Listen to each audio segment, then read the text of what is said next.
Welcome back to the Deep Dive. Today we're taking a look at something I know a lot of you are interested in because you sent in some really fascinating sources on it. It's myopia. And, we're going way beyond just needing glasses here. We're talking about myopia being called a silent pandemic. I mean, we're hearing that by 2050, half the world's population could be myopic. I mean, that's a pretty staggering thought, isn't it? Yeah, it really is. And the speed at which this is happening globally is what makes it so concerning. The potential impact is just huge. So before we get lost in, the pandemic part of it all, can we just take a step back and make sure we're all on the same page? What exactly is myopia? Sure. So myopia, or nearsightedness, is what's called a refractive error.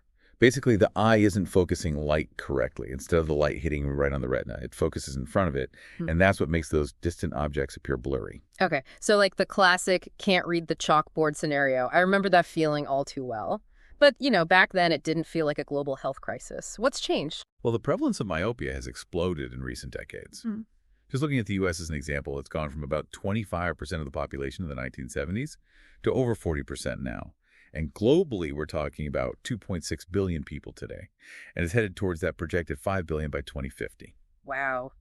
Those numbers are really stark. And one of the things that jumped out at me from the research you sent was this huge difference in myopia rates around the world.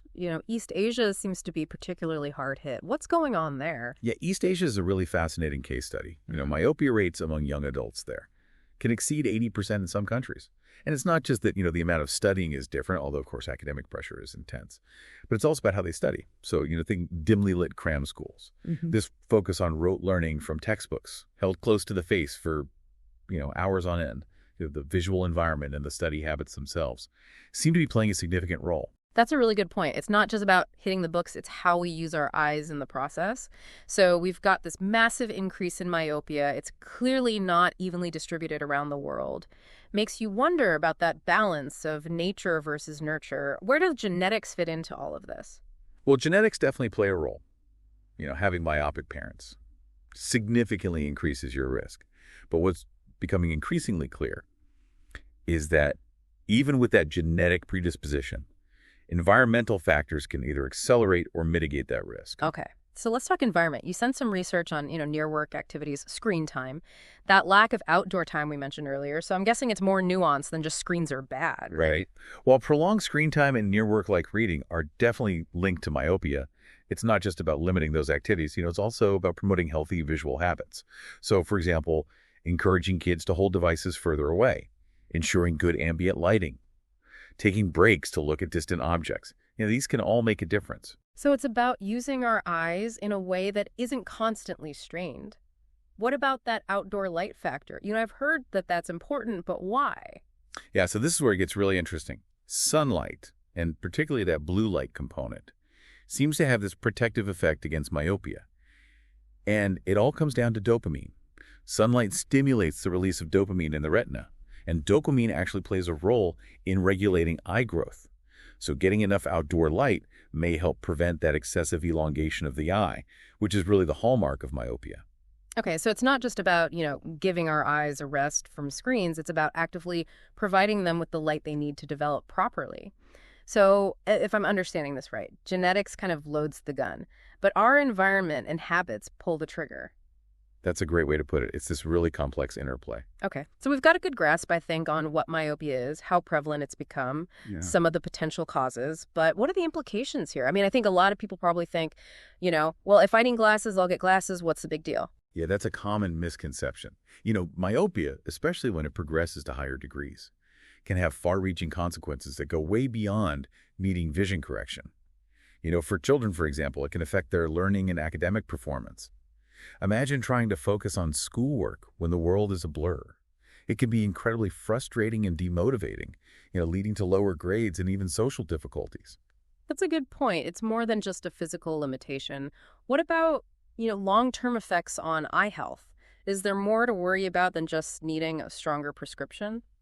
Unfortunately, yes. People with myopia, particularly high myopia, are at significantly increased risk of developing other serious eye conditions later in life. Things like retinal detachment, glaucoma, cataracts, even macular degeneration.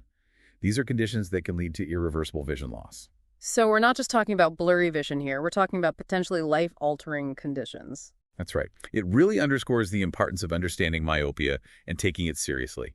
It's not just a minor inconvenience, it's a condition with potentially significant consequences. Okay, so we need to kind of shift our thinking from just needing glasses to recognizing the broader health implications here. So let's talk about diagnosis and progression. When does myopia typically develop? And is the progression the same for everyone? Well, myopia most commonly starts to develop during childhood, usually between the ages of 6 and 14.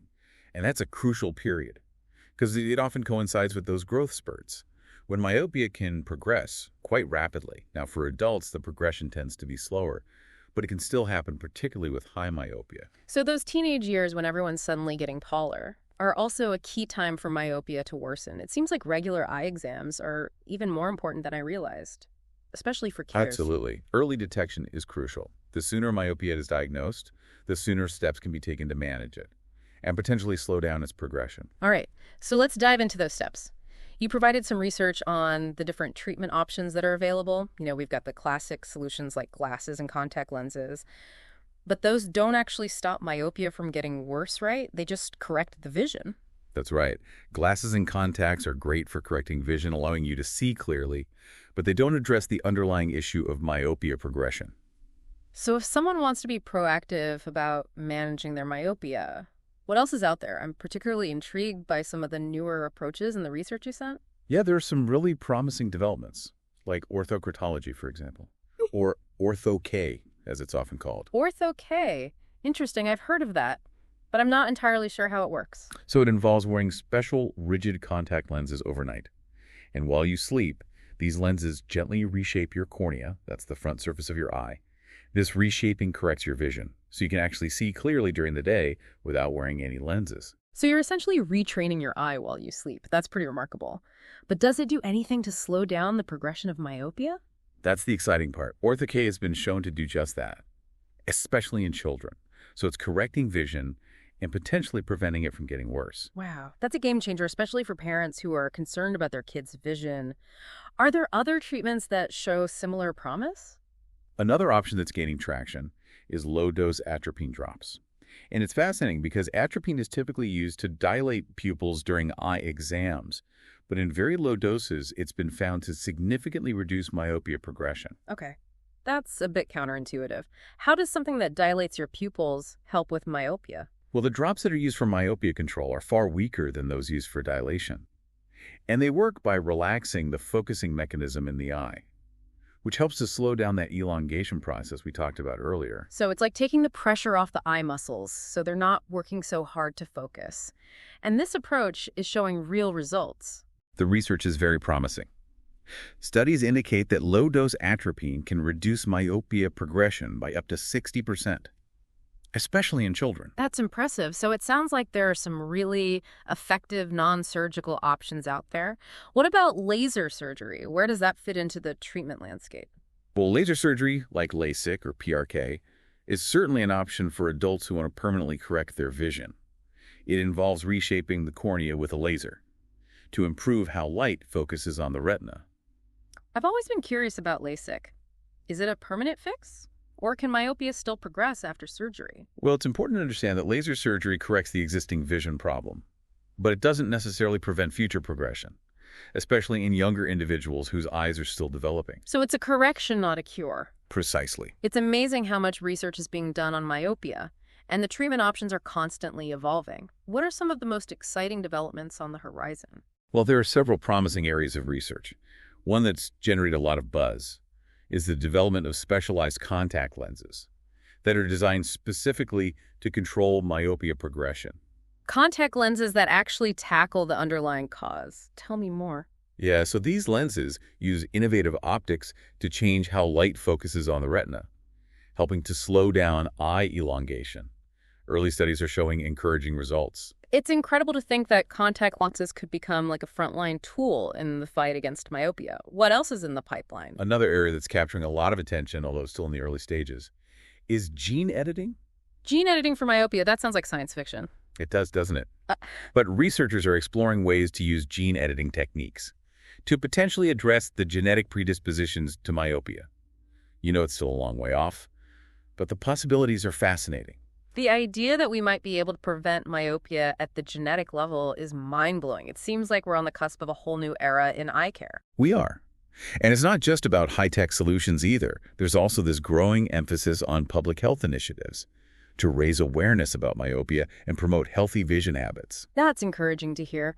What are some of the key initiatives that are being implemented? Well, many schools are integrating eye health programs into their curriculums, encouraging outdoor play, educating kids about the importance of limiting screen time, and making sure that students have regular eye exams. Yeah. It's so important to start young and build those healthy habits early on. Are there efforts beyond schools to kind of address myopia on a broader scale? Yes, absolutely. There are public health campaigns aimed at raising awareness among parents about the risks of myopia, the importance of early detection and intervention. Yeah, that's crucial because I think a lot of parents still view myopia as, just a minor inconvenience rather than a serious health issue. You're right, and unfortunately, access to eye care and awareness can vary greatly depending on socioeconomic factors. Lower income populations often face greater risks and have fewer resources to address myopia. It's a reminder that healthcare disparities play a role in eye health as well. So we've got these cutting-edge treatments on the horizon. But we also need to make sure that everyone has equal access to basic eye care. Exactly. It's a multifaceted challenge. Okay, so we've covered a lot of ground here. The causes of myopia, its potential impact, the range of treatment options, even a glimpse into the future of myopia research. But before we wrap up, I'm curious about the economic burden of this so-called silent pandemic. Is there a way to quantify the cost of myopia? There is. And it's significant.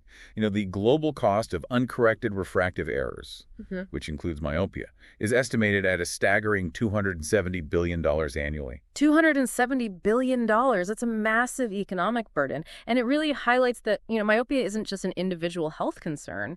It has global economic implications. Precisely. And the good news is that we have the knowledge and the tools to start addressing this. Early detection intervention and lifestyle changes can make a huge difference, both for individuals and for society as a whole. That's a powerful message of hope. So as we delve further into this research you've provided, what would you say is the most crucial takeaway from our deep dive so far? I think the key takeaway is that myopia is a serious global challenge, but it's not insurmountable. We have the power to protect our vision and the vision of future generations through awareness, early intervention, and ongoing research. That's a fantastic point. It's a call to action, really. We're not just passive bystanders. We can make informed choices that impact our eye health. Yeah, it's a powerful reminder that we have agency when it comes to our health, even with something as seemingly predetermined as our vision. Yeah. As we're talking about all of this, it strikes me that there's almost a sense of nostalgia when it comes to myopia. I think back to my childhood, spending hours outside, playing with friends, exploring the neighborhood. It seemed like being outdoors was just a natural part of life back then. That's a great observation. And there's growing evidence that all those hours spent outdoors may have played a significant role in protecting our vision.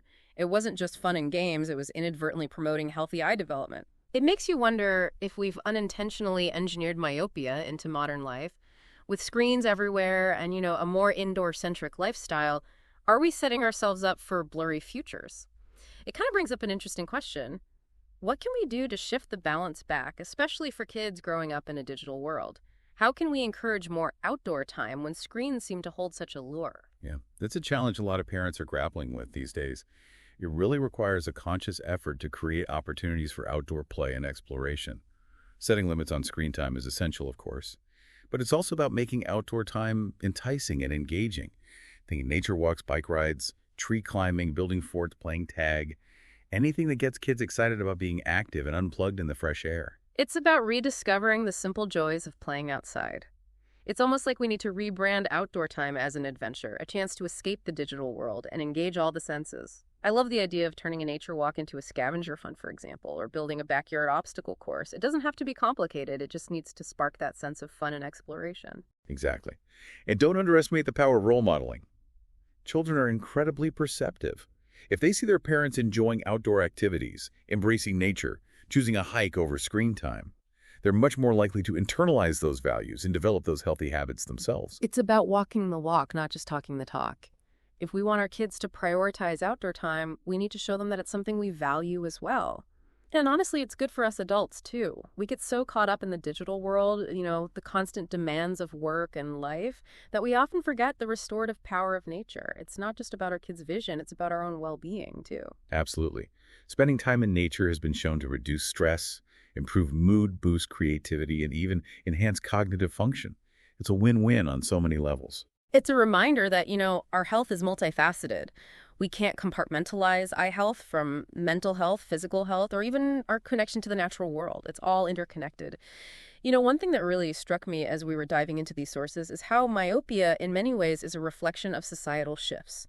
It's not just about individual behavior, it's about urban design educational practices, socioeconomic factors. It's this complex web. That's a profound insight, and it underscores the need for a systemic approach to addressing this challenge. We can't just focus on individual interventions. We need to consider the broader environmental and societal factors that are contributing to the myopia epidemic. It makes you wonder what a myopia-conscious city would look like. Would we prioritize green spaces and parks? Would schools incorporate more outdoor learning? Would we rethink building design to maximize natural light? It's fascinating to consider how urban planning could play a role in promoting eye health. It's an intriguing concept, and it highlights how seemingly disparate fields can actually intersect and influence each other. Perhaps we need architects and urban planners working alongside ophthalmologists and public health experts to create environments that support healthy vision. It's about breaking down those silos and recognizing the interconnectedness of everything. Speaking of interconnectedness, we talked earlier about public health initiatives and the role of schools in promoting eye health. But what about our healthcare systems? What can be done to make eye care more accessible and affordable for everyone, regardless of their background or socioeconomic status? That's a crucial question, and there are many initiatives underway to address those disparities. Some involve expanding access to telehealth services, especially for rural communities where access to specialists can be limited. Others focus on increasing funding for school-based vision screening programs to catch myopia early on, particularly in underserved populations. Those are all positive steps. And I'm curious, as we're seeing this growing awareness of myopia as a global health issue, are we also seeing a shift in how we approach funding for research and treatment? Yes, there's definitely a growing recognition of the economic burden of myopia. That $270 billion figure we mentioned earlier really underscores the point. Policymakers and healthcare leaders are starting to understand that investing in prevention and early intervention can actually save money in the long run, not to mention all the intangible benefits of preserving vision and quality of life. It's a smart investment, not just from a financial standpoint, but also from a human perspective. Protecting our vision means protecting our potential, our ability to learn, work, connect with the world, and experience life to the fullest. Absolutely. It's about recognizing the profound impact that vision has on every aspect of our lives. This has been an incredible journey exploring the multifaceted world of myopia. We've covered a lot of ground, from the science of how our eyes work to the global implications of this silent pandemic. But perhaps the most important takeaway is that we're not powerless.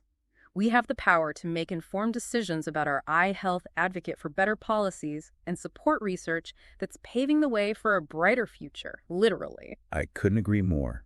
It's been a pleasure diving deep into this topic with you. I hope this conversation empowers our listeners to take an active role in their eye health and spread awareness about this important issue. Thank you so much for sharing your expertise with us today. It's been truly enlightening. And to all our listeners, thank you for joining us on this deep dive into the world of myopia. Remember, knowledge is power. And when it comes to your vision, a clear understanding is the first step towards a brighter future. Until next time, take care of your eyes and keep exploring the world with clarity and curiosity. See you next time. Yeah, it really is. It's about recognizing that, our health is multifaceted. We can't compartmentalize eye health from, mental health, physical health, or even our connection to the natural world. It's all interconnected.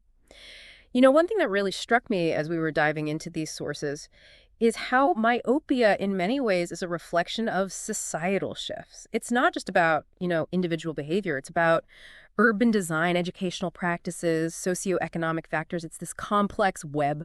Yeah, that's a profound insight. And it really underscores the need for a more systemic approach to addressing this challenge. Yeah. We can't just focus on individual interventions. We need to consider the broader environmental and societal factors that are contributing to the myopia epidemic. It makes you wonder what a myopia-conscious city would look like.